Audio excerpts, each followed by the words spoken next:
Burn prevention and first aid. Some workers perform tasks and use chemicals that can put them at risk for burns. Around 1.1 million burn injuries require medical attention each year. There must be one worker on every shift trained by your company on how to give first aid. Know who is trained in first aid and do not respond above your level of training. Burn hazards include hot metal, flammables, and exposed electrical circuits and wiring.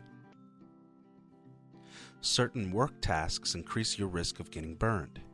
These tasks can include using flammable and combustible gases, liquids, or vapors.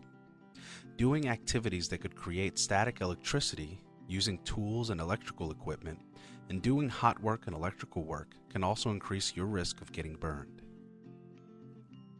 Wear flame-retardant clothing when required to reduce your chances of being burned. Wear leather gloves to handle hot materials, and keep clothing and tools free of flammable materials. Wearing cotton rather than nylon or polyester materials, and being aware of any welding or cutting operations that could pose a fire hazard are also ways you can reduce your chances of being burned. Workers can receive several different degrees of burns.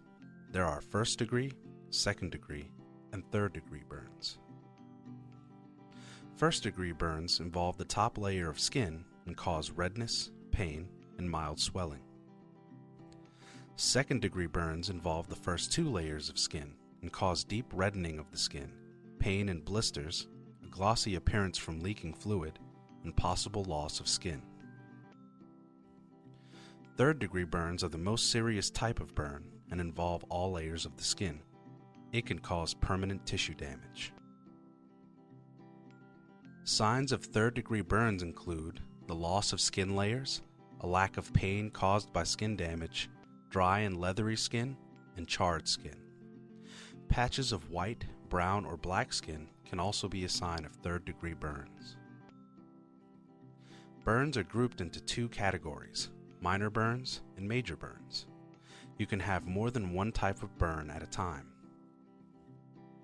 Minor burns are first degree burns anywhere on the body and second degree burns that are less than 2 to 3 inches wide. Major burns are third degree burns, second degree burns that are more than 2 to 3 inches wide, and second degree burns on the hands, feet, face, groin, buttocks, or major joints. To give first aid for a minor burn with unbroken skin, remove the injured worker from the source of the burn. Then, loosen the clothing around the burn and cool it immediately with clean, cool water for at least 5 minutes. Apply a clean, dry, sterile dressing. Major burns require medical care to prevent scarring, disability, and deformity. Get medical attention as soon as possible and do not attempt to treat serious burns unless you are a trained health professional. Work cautiously to prevent burns. Wear appropriate PPE and follow safe work practices. Give first aid to burned workers only if you are trained. Call for immediate medical attention for serious burns. Stay safe.